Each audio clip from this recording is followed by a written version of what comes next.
ஆன்மீக சொந்தங்கள் அனைவருக்கும் அன்பான காலை வணக்கம். நாம் நம்மளுடைய சேனலில் தொடர்ந்து நிறைய சுவாரஸ்யமான ஆன்மீகம் சார்ந்த தகவல்களை தாங்க பார்த்துட்டு வந்துட்டு இருக்கோம்.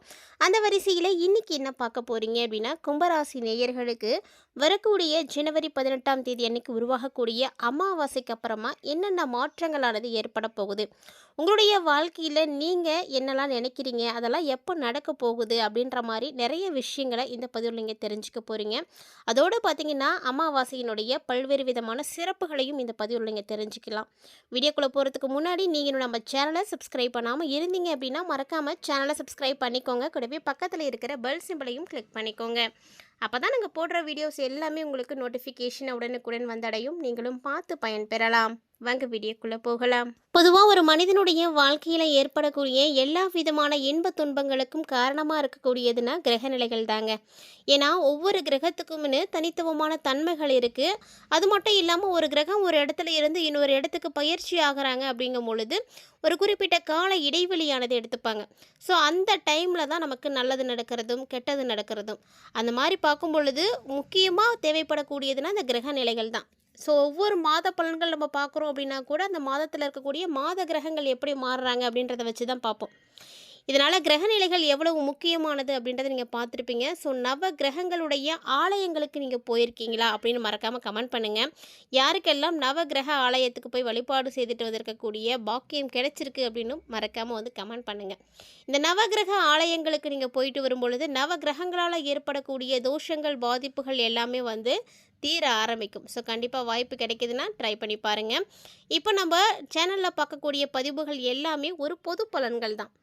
ராசியின் அடிப்படையில் நம்ம கணிக்கப்படக்கூடிய ஒரு சில விஷயங்கள். இதை தாண்டி ஒவ்வொருவருக்குமே நிறைய விஷயங்கள் மாறுபாடு அடையும். அதுக்கு காரணம் என்னென்னா, ஒவ்வொருத்தருக்கும் நடக்கக்கூடிய தசா புத்திகள், நட்சத்திரம், லக்கணம், இது மாதிரி நிறைய விஷயங்களை சொல்லிகிட்டே போகலாம். ஸோ எல்லாரும் உங்களுடைய பலன்களை நீங்கள் எக்ஸாக்டாக பார்க்கணும் அப்படின்னா அதுக்கு உங்களுடைய ஜனனகால ஜாதகத்தை பார்க்குறது மட்டும்தான் சரியாக இருக்கும். அப்படி ஒரு வேளை யாரும் பார்க்கணுன்னு ஆசைப்பட்டீங்கன்னா மறக்காமல் ஸ்க்ரீனில் தெரியக்கூடிய நம்பரை நோட் பண்ணிக்கோங்க. அவங்க கேட்டிருக்கக்கூடிய டீட்டெயில்ஸ் எல்லாத்தையும் கொடுங்க. உங்களுக்கான பலன்களை உடனடியாக பார்த்து தெரிஞ்சுக்கலாம். மேலும் ஜாதகமே இல்லை என்கிட்ட அப்படின்னு சொல்லக்கூடியவங்க கூட கவலைப்படாதீங்க. இந்த நம்பரை நீங்கள் ட்ரை பண்ணி பாருங்கள். உங்களுக்கான பலன்களை கண்டிப்பாக வந்து பார்க்கலாங்க. ஸோ இந்த பதிவில் நம்ம அடுத்து தொடர்ந்து என்ன பார்க்க போகிறோம் அப்படின்னா, நம்ம அமாவாசை எவ்வளோ சிறப்பானது அப்படிங்கிறதையும், அமாவாசைக்கு அப்புறமா கும்பராசிக்காரங்களுக்கு எப்படி இருக்க போகுது அப்படின்றதையும் தான் பார்க்க போகிறோம். வீடியோ ரொம்பவே இன்ட்ரெஸ்டிங்காக இருக்கும். ஸ்கிப் பண்ணிடாதீங்க. தொடர்ச்சியாக பார்த்து பயன்பெறுங்க. புத்தாண்டானது பிறந்து முதல் ஆங்கில மாதமான ஜனவரி மாதத்தில் வரக்கூடிய மிகச் சிறப்பான ஒரு நாள் அப்படின்னா அது வரக்கூடிய ஜனவரி 18 தாங்க. அப்படி என்ன அந்த நாள் அப்படின்னு தானே யோசிக்கிறீங்க. ஸோ தை அமாவாசை. பொதுவாக தை பிறந்தால் வழி பிறக்கும் அப்படின்றது பழமொழி. அதே போல தாங்க எல்லாருக்குமே தை பிறக்கும் பொழுது நிறைய விஷயங்கள் மாறுபாடு அடையும். அதே போல் வரக்கூடிய அமாவாசை பார்த்திங்கன்னா சொல்லவே தேவையில்லை, மிகப்பெரிய அமாவாசை. கண்டிப்பாக உங்களோடு வாழ்ந்து மறைந்த முன்னோர்களை நீங்கள் அந்த நாளில் நினைவு கூர்ந்து வழிபாடு செய்கிறது அவங்களுடைய நல்லாசிகளை உங்களுக்கு பெற்றுக் கொடுக்கும். அதோடு பார்த்தீங்கன்னா குலதெய்வத்தினுடைய அருளாசியும் உங்களுக்கு வந்து பரிபூர்ணமாக வந்து கிடைக்குங்க. அதனால் எல்லாருமே மறக்காமல் இந்த நாளில் வழிபாடு செய்யுங்க. ஸோ இது பார்த்தீங்கன்னா உங்களுடைய முன்னோர்களுடைய ஆசீர்வாதத்தையும் குலதெய்வத்தினுடைய அருளாசியும் நேரடியாக உங்களுக்கு வந்து பெற்றுக் கொடுக்கும். ஸோ ஒருவருடைய வாழ்க்கையில் இருக்கக்கூடாத தோஷம் அப்படின்னா அது பித்ரு தோஷம் தாங்க. அப்படி ஒருவேளை அந்த தோஷம் உங்களுக்கு இருக்குது அப்படின்னா அதெல்லாம் நீங்கிறதுக்காக தான் இந்த அமாவாசை வழிபாடுகள் செய்கிறது. ஸோ கண்டிப்பாக அமாவாசையில் நம்ம வழிபாடுகள் மாதம் மாதம் செய்ய தவறி இருந்தாலுமே கூட பரவாயில்லை, இந்த தை அமாவாசையில் வழிபாடு செய்யுங்க. ஸோ நம்மோடு வாழ்ந்து மறைந்த முன்னோர்கள் ஆடி அமாவாசையில் பித்ருலோகத்திலிருந்து கிளம்பி மகாலயபட்சம்னு சொல்லக்கூடிய அந்த நாட்களில் இங்கேயே தங்கி நமக்கு நல்லாசைகள் எல்லாம் கொடுத்துட்டு நம்மளுடைய சந்ததிகளை வாழ்த்திட்டு இப்போ மீண்டும் அவங்க பித்ருலோகம் போகக்கூடிய நேரம் வந்தாச்சு. அதாவது தை அமாவாசை அன்னைக்கு அவங்க மீண்டும் பித்ருலோகம் போயிடுவாங்க. அப்போ போகக்கூடிய அவங்க சந்தோஷமாக போகணும், அவங்க ஆன்மா திருப்தி அடைந்து பசி தாகம் எல்லாம் தீர்த்து நம்மளுடைய சந்ததிகள் நல்லா இருக்கணும் அப்படின்னு வாழ்த்து சொல்லிட்டு போகணும். அப்படி ஒரு வாழ்த்தை நீங்கள் வாங்கினீங்கன்னா மட்டும்தான் அந்த வருடம் உங்களுக்கு ரொம்ப சிறப்பாக இருக்கும். எந்த பிரச்சனைகளும் உங்களுக்கு வந்து ஏற்படாது. ஸோ அதனால் என்ன பண்ணுறீங்கன்னா மறக்காமல் இந்த நாளில் நோட் பண்ணிக்கோங்க. அமாவாசை ஞாயிற்றுக்கிழமை அன்னைக்கு முழுமையாக இருக்குது. அதனால் எல்லாரும் வழிபாடு செய்யுங்க. அமாவாசை வழிபாடு முன்னோர்களுக்கு செய்ய முடியாதவங்க, இல்லை செய்ய முடியாத சூழ்நிலையில் இருக்கக்கூடியவங்களாம் குலதெய்வத்துக்கு போங்க. குலதெய்வ கோவிலுக்கும் போக முடியாத சூழ்நிலையில் இருக்கக்கூடியவங்களாம் உங்களால் முடிந்த அளவுக்கு தான தர்மங்கள் செய்யுங்க. இயலாதவர்களுக்கு செய்யுங்க. அதாவது தானத்தில் சிறந்த தானம் அன்னதானம் அப்படின்னு ஏன் சொல்லியிருக்காங்க அப்படின்னா அவங்களுடைய பசியை வந்து நம்ம போக்குறது வந்து மிகப்பெரிய பாக்கியம். அதனால் அந்த ஒரு விஷயத்தை வந்து செய்யுங்க. ஸோ எந்த ஒரு காரணத்துக்காகவும் இதை வந்து நீங்கள் அவாய்ட் பண்ண வேணாம். உங்களால் முடிந்த அளவுக்கு சாப்பாடு வாங்கி கொடுங்க. இல்லை வீட்டிலேயே நாங்கள் சமைப்போம் அப்படின்னா கூட உங்களுடைய கையால் யாருக்காவது வந்து அன்னதானம் கொடுங்க. ஸோ இந்த மாதிரி சின்ன சின்ன எளிமையான விஷயங்களை எல்லாம் அமாவாசையில் செய்கிறதே பார்த்தீங்கன்னா உங்களுக்கு மிகப்பெரிய புண்ணியங்களை கொடுக்கும். முன்னோர்களை வழிபாடு செய்து, குலதெய்வத்தை வழிபாடு செய்து என்ன பலன் உங்களுக்கு கிடைக்குமோ அது வந்து இதிலே வந்து கிடைக்கும். ஸோ மறக்காமல் ட்ரை பண்ணுங்கள். இப்போ வாங்க அமாவாசைக்கு அப்புறமா எப்படி இருக்குது கும்பராசிக்காரங்களுக்குன்றதை பார்த்துடலாம். ஸோ கும்பராசிக்காரங்க நீங்கள் நினச்ச மாதிரியே இந்த ஆண்டு உங்களுக்கு அமைய போகுது. அதாவது சனியினுடைய ஆதிக்கத்தில் தான் நீங்கள் முழுமையாக வெளிவர போகிறீங்க. சனி பகவான் உங்களுக்கு இனி வந்து நல்லாசைகளை வந்து கொடுக்க போகிறாரு. அதாவது பார்த்தீங்கன்னா இந்த அமாவாசைக்கு அப்புறமா உங்களுக்கு மிகப்பெரிய அளவில் மாற்றங்கள் கிடைக்க போகுது. கும்பராசிக்காரங்களுக்கு இப்போதைக்கு பார்த்தீங்கன்னா ராகு உங்கள் ராசியில் இருக்கிறாருங்க. அதனால தான் எதிர்பார்ப்புகள் உங்களுக்கு அதிகமாக இருக்கும். எதிர்பார்ப்புகளை நீங்கள் அதிகமாக வைக்கும் பொழுது ஒரு சில நேரங்கள் அது ஏமாற்றங்களாகவும் போய் முடிஞ்சிடும். அதே நேரம் ஆரோக்கியத்தில் ரொம்ப கவனமாக இருக்கணும். ஆரோக்கியம் சார்ந்த பிரச்சனைகள் தான் உங்களுக்கு அடிக்கடி இருக்கும்.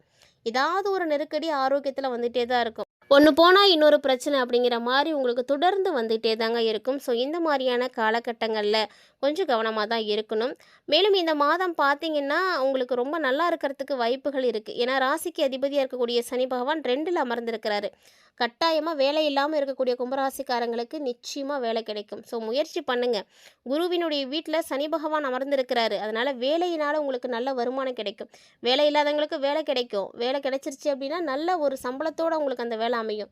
ஸோ இது வரைக்கும் காத்திருந்ததுக்கான பலனை நீங்கள் வந்து அடைஞ்சிடுவீங்க. அதே போல் ஒரு சில நேரங்களில் உங்களுக்கு கோபம் அப்படின்றது ஏற்படும். இந்த கோபமான நேரம் பார்த்திங்கன்னா பல மணி நேரம் இந்த குணத்தோடவே தான் இருப்பீங்க நீங்கள். அவ்வளோ சாதாரணமாக இந்த கோபம் உங்களை விட்டு போகாது. அதே போல் 2ல் சனி இருக்கிறார் அப்படின்றதுனால வீட்டு வேலைக்கு ஆட்கள் தேடிட்டுருக்கீங்க அப்படின்னா அந்த டைமில் வந்து கிடைப்பாங்க.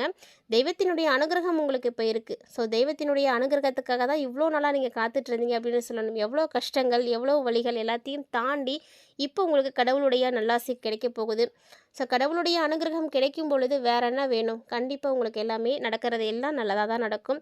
சொல்லப்போனால் ஒரு சில கும்பராசிக்காரங்களுக்கு பேச்சாலேயே இப்போ வந்து முன்னேற்றம் அடைஞ்சிடுவீங்க. ஏன்னா உங்களுக்கு பேச்சுக்கு மரியாதை கிடைக்கும்.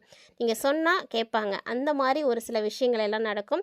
ஸோ ஒரு சில நேரம் பார்த்தீங்கன்னா உங்களுக்கு நல்ல வருமானம் கிடைக்கிறதுக்கான வாய்ப்புகள் இருக்குது. அதே போல் கல்வி பயிலக்கூடிய மாணவ மாணவிகள் எல்லாருக்குமே கல்வியில் நல்ல முன்னேற்றம் இருக்குது.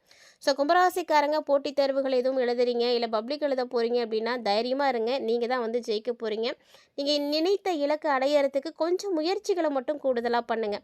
எந்த ஒரு விஷயத்துலையுமே அலட்சியமாக இருந்துட்டீங்க அப்படின்னா அது உங்களுக்கு அவ்வளோ சீக்கிரம் வந்து கிடைக்காது. அதனால் முயற்சியை கடுமையாக்குனீங்க அப்படின்னா வெற்றி உறுதியாக கிடைக்கும். அதனால் முயற்சியை மட்டும் கைவிடாதீங்க. மேலும் கும்பராசிக்காரங்க இந்த காலகட்டங்களில் நீங்கள் செய்யக்கூடாத ஒரு விஷயம் என்ன அப்படின்னா நெகட்டிவாக எதையுமே நீங்கள் யோசிக்காதீங்க. ஸோ நேர்மறையாக வந்து எல்லா விதமான சிந்தனைகளாக இருக்கட்டும், உங்களுடைய செயல்களாக இருக்கட்டும் எல்லாமே நேர்மறையாக வச்சுக்கோங்க. எதிர்மறையாக உங்களுடைய சிந்தனைகள் கூட இருக்கக்கூடாது. அப்படி ஒரு வேளை இருந்துச்சு அப்படின்னா உங்களுக்கு நடக்கக்கூடிய விஷயங்களும் எதிர்மறையாக தான் இருக்கும்.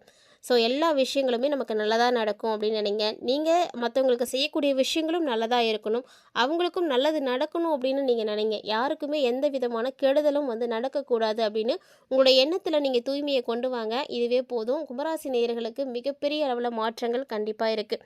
அதே போல் யாருக்கிட்ட நம்ம என்ன பேசுகிறோம் அப்படின்றதையும் யோசித்து பேசணும். ஏன்னா ஒருத்தங்க பேசக்கூடிய பேச்சுக்கு மரியாதை எப்படி கிடைக்குது அப்படின்னா இதன் மூலமாக தான். நம்ம செய்யக்கூடிய செயல்களும் நம்ம பேசக்கூடிய வார்த்தைகள் இருக்கக்கூடிய கண்ணியமும் தான் நமக்கு மரியாதையை வந்து ஏற்படுத்தி கொடுக்கும். ஸோ கும்பராசிக்காரங்க அந்த ஒரு விஷயத்தில் அந்த டைமில் கவனமாக இருந்துக்கோங்க. மேலும் இந்த காலகட்டங்கள் பார்த்திங்கன்னா எல்லா வகையிலையுமே உங்களுக்கு உயர்வுகள் நிச்சயமாக இருக்குது. குரு பகவான் வந்து பார்க்குறாருங்க. அதனால் பொருளாதாரத்துலேயும் உங்களுக்கு நல்ல முன்னேற்றம் இருக்குது. பொருளாதார ரீதியாக மிகப்பெரிய அளவில் முன்னேற்றம் அடைவீங்க. சொல்லப்போனால் எவ்வளவு தான் கடன் இருந்தாலுமே கும்பராசிக்காரங்களுக்கு அதெல்லாம் இப்போ கரைய ஆரம்பிக்கும். நீங்கள் வந்து இந்த காலகட்டங்களில் ஒரு கௌரவம் வந்து உங்களுக்கு வந்து கிடைக்கும். கௌரவ பதவிகள் கிடைக்கிறதுக்கான வாய்ப்புகளும் இருக்குது. சுக்கிரன் 11ல் இருக்கிறார் அப்படின்றதுனால கண்டிப்பாக செலவு இருக்குது. சுக்கிர பகவான் அப்படின்றவர் ஒரு சுப கிரகம். அவரால் ஏற்படக்கூடிய செலவுகள் எப்படி இருக்குன்னா சுப செலவுகளாக தான் இருக்கும்.